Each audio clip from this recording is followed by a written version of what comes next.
Bonjour tout le monde, nous sommes de retour, Lauriane de la CCTA et moi-même Nathalie de la RAC pour une deuxième vidéo comme on l'avait annoncé. On avait fait une première vidéo sur l'actualité liée à la protection sociale des travailleurs et travailleuses des arts et on s'était dit qu'on avait aussi envie de faire une vidéo un peu plus large sur la sécurité sociale, sur ce concept de protection sociale qui ne concerne pas seulement le secteur culturel et artistique, mais bien l'ensemble de la société. C'est Lauriane qui va commencer par nous expliquer les bases et qui va nous dire c'est quoi la Sécu ou sécurité sociale en Belgique aujourd'hui. Oui, alors je tiens à préciser, donc j'ai pas étudié l'histoire ou les sciences sociales, je suis pas spécialiste, mais comme tout le monde, la sécurité sociale fait partie de ma vie et dans mon travail, j'en parle plusieurs fois par jour. Et donc à un moment donné, je me dis, mais c'est quoi ce truc? Comment ça fonctionne? J'ai eu envie de faire des recherches, de mieux comprendre, et c'est ces recherches qu'on a envie de partager avec vous aujourd'hui.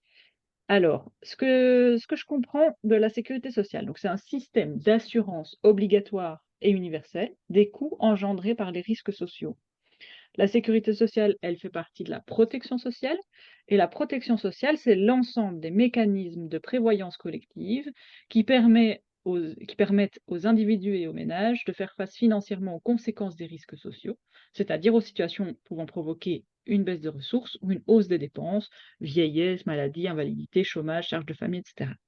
La protection sociale a donc à la fois des objectifs matériels, permettre aux individus de survivre quand ils sont malades, âgés ou autres, et des objectifs sociaux, réduire l'inégalité, on y reviendra, devant les risques de la vie et assurer aux individus un minimum de revenus pour leur permettre d'être intégrés à la société.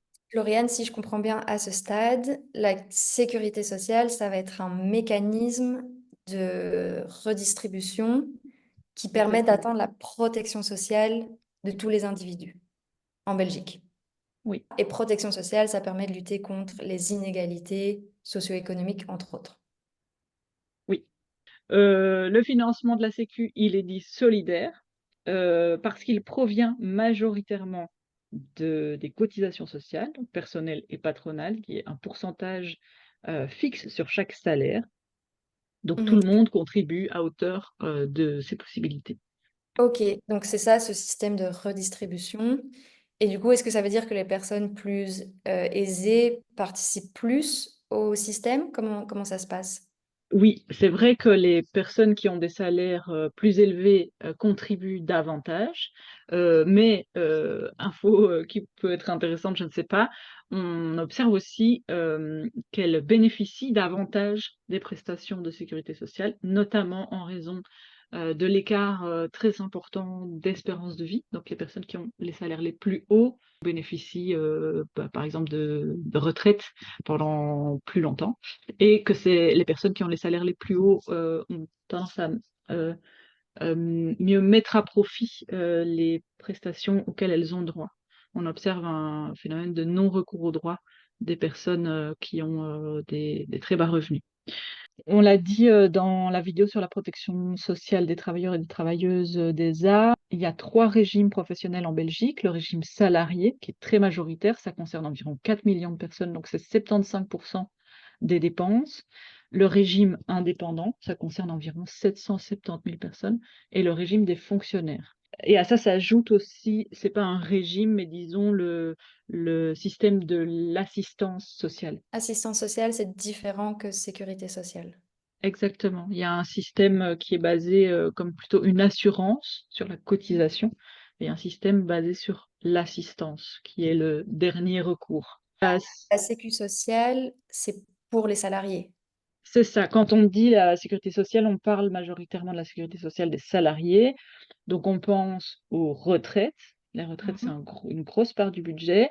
On pense aux soins de santé, à l'invalidité, au chômage, aussi aux allocations familiales et donc à part, on vient d'en parler, l'assistance sociale. Si on récapitule maintenant, la sécurité sociale pour le régime salarié, ça va prendre en compte les retraites, les soins de santé, l'invalidité, le chômage, les allocations familiales. À Tout à côté de ça, fait. il y a l'assistance sociale. Oui, Ça, c'est un système qui fonctionne sur les cotisations, enfin, pas l'assistance sociale, mais cotisations et redistribution. et ça permet exactement, d'atteindre la protection sociale. tout à fait. C'est ça? OK. Oui. Est-ce que tu peux, nous expliquer en quelques mots comment, on en est arrivé là au niveau de l'histoire? Comment ça s'est Oui, passé? tout à fait. On a tous un peu en tête la date, de 1944 qui est la date de signature du pacte social. On se doute que, ça leur a pas pris comme ça, en quelques mois, pendant la guerre. C'est, en effet, ça a germé pendant très longtemps, donc ça prend source dans la révolution industrielle. Avant ça, on était dans une société qui était basée sur l'agriculture et l'artisanat et tout à coup, on passe dans une société industrielle où donc il y a des personnes qui vont détenir des machines et des usines, donc les moyens de production et les autres qui vont travailler dans ces usines et avec ces Qui forment machines. la main. Ça Mmh. change vraiment, fondamentalement, le rapport au travail des humains. Ça va créer de la dépendance à ce salaire, des accidents du travail, des maladies, des décès et dans ce contexte-là, pour lutter contre la misère, il va y avoir des espèces d'expérimentations, de collectes, solidaires pour ne pas laisser mourir les gens, quoi. Et donc là, en 44, tu dis c'est harmonisé, ça devient étatique. Alors qu'avant, c'était Exactement, une mesure, isolée dans certaines entreprises ou autres. Et donc là, ça concerne tous les travailleurs et travailleuses, non, que travailleurs, je pense à l'époque, je sais pas, je ne sais hem, pas. en Belgique, en 1944 du Un comité patronal et ouvrier va se former de manière clandestine et conclure en 44 un accord. Donc c'est vraiment un pacte, un compromis entre les patrons et les ouvriers. Donc ce pacte, il va être traduit en loi, juste après, donc aussi, fin 44, en décembre 44, je pense. Hem et il va instaurer donc la sécurité sociale, la protection sociale des travailleurs, donc généralisation et harmonisation de ces systèmes de collecte. Mais aussi un système de concertation sociale, donc le dialogue, entre, syndicats et patrons qui est toujours, d'actualité aujourd'hui et des interventions pour améliorer le salariat. Donc, l'ancêtre du droit du travail, enfin, c'est le début du droit du travail. Et j'imagine qu'il y avait un enjeu, on est à la fin de la guerre, un enjeu aussi de relancer l'économie, comme on dit, donc ça arrangeait tout le monde d'une certaine manière, j'imagine. Exactement. OK, OK. Et ce sera encore le cas dans les années 60 et 70 où on est vraiment dans une conjoncture très, très bonne, qu'on appelle les 30 glorieuses, où on va compléter et améliorer le l'accord de 44. Mmh. Hem et on va Quand tu dis vraiment conjoncture investir. très bonne, c'est, d'un point de vue de la croissance économique. Exactement, Si on considère que c'est ce qu'on veut atteindre, la croissance, cette décennie, enfin ces 3 décennies sont très positives, c'est c'est ça? ça, où les on voit que les employeurs vont vraiment investir dans ce qu'on peut appeler la paix sociale. À partir de 80, ça va changer. Donc le Mmh. capitalisme, industriel qu'on a connu jusque-là va se transformer, progressivement en capitalisme, financier. Ouais, je me permets de préciser du coup, quand tu dis industriel, c'est tout ce qui était ce que tu faisais référence avant, les machines, les usines et cetera, donc vraiment l'industrie qui se transforme en capitalisme financier, donc c'est ça qu'on appelle aujourd'hui l'économie tertiaire avec la dématérialisation, de la production et une numérisation aussi qui petit à petit va se renforcer, c'est ça? Tout à fait, c'est ça. OK. Donc ça va de pair avec, des idées libérales qui vont infuser tous les gouvernements, de droite comme de gauche d'ailleurs, depuis les années 80 avec des gros impacts sur la sécurité sociale. Mmh. En particulier, le début de la diminution des cotisations sociales, donc comme cadeau aux entreprises, on va diminuer, ces cotisations, Mmh. ce qui va mécaniquement, bien sûr, faire diminuer les recettes de l'État et c'est pas anecdotique et on va passer d'une logique, des besoins, c'est-à-dire qu'on adapte les recettes à ces dépenses, à une logique des moyens. On va faire l'inverse, en fait, on va adapter les dépenses, donc les prestations à, ce qu'on peut collecter, mais en sachant que les recettes sont, limitées par l'impératif de compétitivité. donc de baisse des contributions sociales. Mais donc les premières attaques, elles datent de 80 et elles vont s'amplifier en fait tout au long, encore jusqu'à aujourd'hui. Les premières choses, c'est le statut de cohabitant, ça arrive dans les années 80, les diminutions des compléments de chômage pour les temps partiels. Donc ça, c'est vraiment des mesures qui attaquent très fortement les femmes et les jeunes. Mais bon, dans les années 90 et 2000, on privatise progressivement les services publics et on flexibilise progressivement le droit du travail, mais le cœur du système de protection sociale est encore plus ou moins préservé. Je pense aux pensions, au chômage, aux soins de santé, et cetera.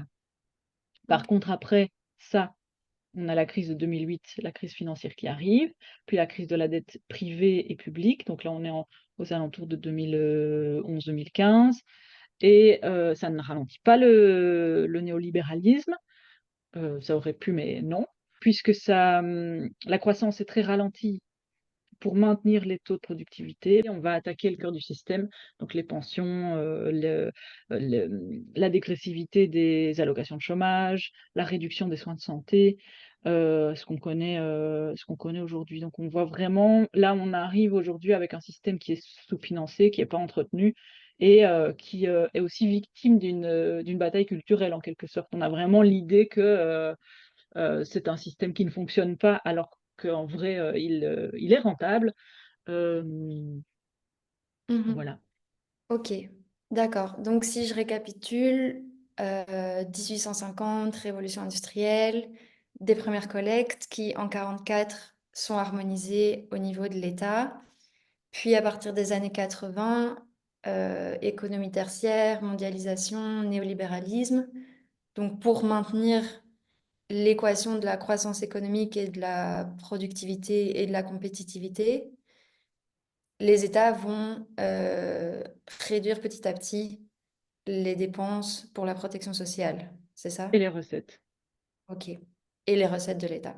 Ouais, système vraiment basé sur le travail. Donc effectivement, si on voit ça comme ça amène une forme de paix sociale, de sécurité, mais pas que. Je veux dire, la sécurité sociale, ça permet aussi d'atteindre d'autres choses, euh, un moyen d'atteindre la justice sociale et une forme de progrès social. Est-ce que tu peux juste décrire ce que ça veut dire justice sociale et progrès social? Justice sociale, ben, c'est le principe qui dit que tout le monde a droit et accès aux biens nécessaires à une vie épanouie et qui permet aussi de lutter contre les inégalités socio-économiques.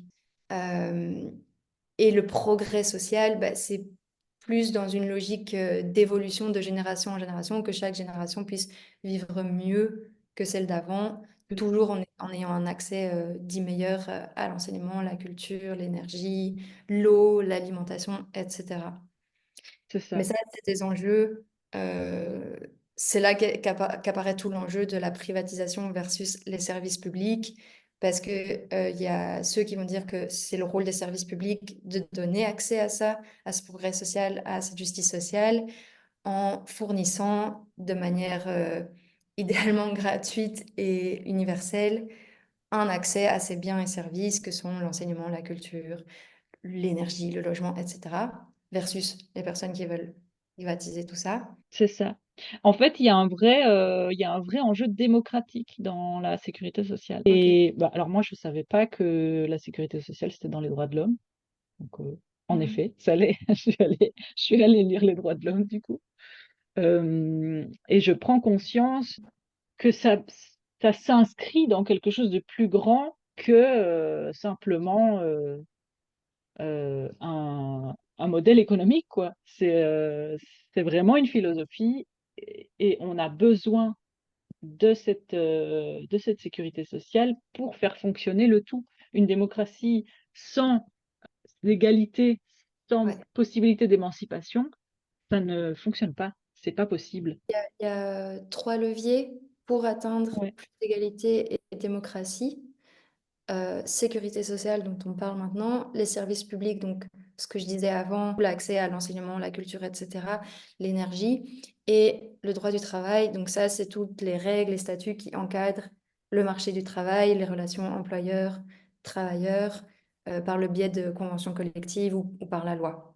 C'est ça? Absolument, c'est tout à fait Ok. ça. Et en fait, on observe que ces trois leviers sont justement tous les trois attaqués par ce qu'on sait des accords de majorité qui sont en train de se faire donc pour notre futur gouvernement. C'est pas nouveau, mais ça s'accélère et on voit qu'il y a consensus sur des mesures comme la limitation du chômage à 2 ans, dont on sait qu'elle n'est pas efficace. D'ailleurs, la FGTB vient de ressortir une étude, on vous mettra encore le lien vers ça.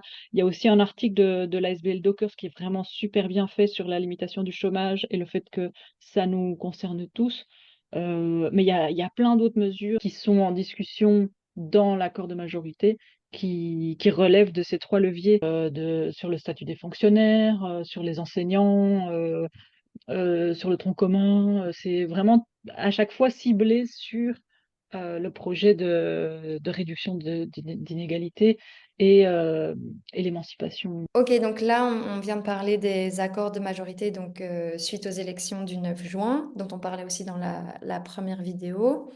D'après toi, bah, quelles sont les perspectives d'avenir pour cette sécurité sociale?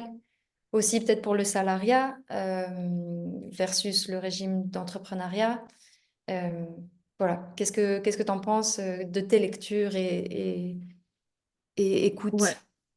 Mais ce que je pense en premier lieu, donc tout ce qu'on vient de dire concerne la protection sociale du régime salarié. Ce régime du salariat, il est en train d'évoluer très fort. On voit qu'il y a plein de formes de travail qui apparaissent. Peut-être que il faut repenser certaines choses. Donc repenser le travail en regard de la sécurité sociale, en regard des enjeux qui sont les nôtres aujourd'hui. Je pense notamment aux enjeux environnementaux dont on n'a pas encore parlé, mais qui sont essentiels là-dedans, parce qu'en fait, tout ce système est basé sur la croissance économique et la productivité. On ne peut plus euh, espérer une croissance infinie dans un monde fini. Par ailleurs, les enjeux de santé et bien-être, jusqu'ici, ils étaient encastrés dans les enjeux de productivité du travail.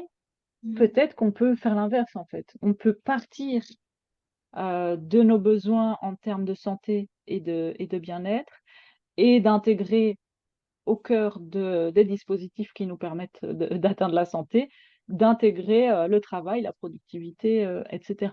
Mhm. Donc repenser la sécurité sociale dans cette perspective avec des enjeux contemporains et en se détachant de ce fantasme de croissance infinie qui est en fait Croissance devenu économique. Ouais. totalement impossible. Mhm. Je pense que c'est ça l'avenir de la sécurité sociale, mais ça demande débat public, ça demande débat démocratique et qu'on se Mhm. réapproprie aussi toutes ces notions et qu'on y réfléchisse ensemble. Absolument. Ouais, ouais. C'est pour ça qu'on voulait faire cette vidéo, parce que cette notion au final de sécurité sociale, pour certaines personnes, peut être abstraite et en soi, c'est totalement OK, mais c'est quand même des enjeux qui nous concernent. Et donc, on s'est dit faire une vidéo pour nos membres, pour pouvoir se réapproprier le sujet et se mobiliser et en parler autour de soi, etc. Est-ce que tu as des pistes concrètes à ce stade de choses qu'on pourrait faire ou mettre en place? Oui, il y a tellement de choses. En effet, la première chose qui est vraiment importante, je trouve, c'est de sortir tout de suite du sentiment de fatalité, de fatalisme et de découragement qu'on peut avoir, que je comprends tout à fait et que je partage certains jours de ma vie. Mais je pense que ça ne nous sert pas et que il faut absolument sortir de cet état d'esprit. L'austérité, c'est pas la seule possibilité en fait. On peut faire Mhm. autrement, on peut réinvestir les services publics et la sécurité sociale, on peut prendre en compte, on doit prendre en compte les enjeux environnementaux dans cette équation-là. Il faut faire ce travail en fait. C'est pas une option. Donc voilà, la première chose, c'est de sortir du découragement, Mhm. de continuer à s'informer, à chercher, à lire, à écouter, de se tenir à jour. Je sais que c'est difficile et que c'est pas gai à faire, mais il faut le faire. Heu, Plus on sera nombreux à le faire et plus on aura du relais, on pourra prendre des pauses de temps en temps quand c'est trop pour nous et cetera. Pour ça, on vous met des ressources en barre d'infos parce c'est vraiment un sujet sur lequel plein de gens ont travaillé. Il y a plein de ressources qui sont accessibles et passionnantes. Je pense notamment, on n'en a pas parlé, mais au rapport entre la finance et le financement de la sécurité sociale. J'ai appris plein de trucs dans un entretien Blast avec Aline Farès, qui est une ancienne personne qui travaille dans la finance. C'est vraiment passionnant. J'ai appris plein de trucs, on vous le met. Et la troisième chose très, très, très concrète qu'on peut faire, c'est de se rassembler et de s'organiser ensemble. Donc pour ça, il y a les syndicats dans le secteur culturel, il y a plein de fédérations professionnelles. Rejoignez les fédérations et agissez en association. C'est vraiment ce que je nous souhaite. Et à titre d'exemple, il y a une manif prochainement le 7 novembre à Bruxelles pour défendre les secteurs culturels et non marchands. Voilà, nous on y sera. Je vous propose de nous y rejoindre. Cool, trop bien. C'est dans longtemps, mais on a le temps de faire des pancartes d'ici là. Ok, trop bien. Bah, merci beaucoup, Lauriane, pour toutes ces pistes. C'est un sujet qu'il va vraiment falloir s'approprier et se mobiliser pendant plusieurs années. Dites-nous ce que vous en pensez. On aimerait bien en faire une troisième plus tard sur l'emploi artistique, mais est-ce qu'il y a d'autres sujets qu'il faudrait aborder? Merci Nathalie. Merci, Lauriane. À bientôt. Ciao. Ciao, ciao.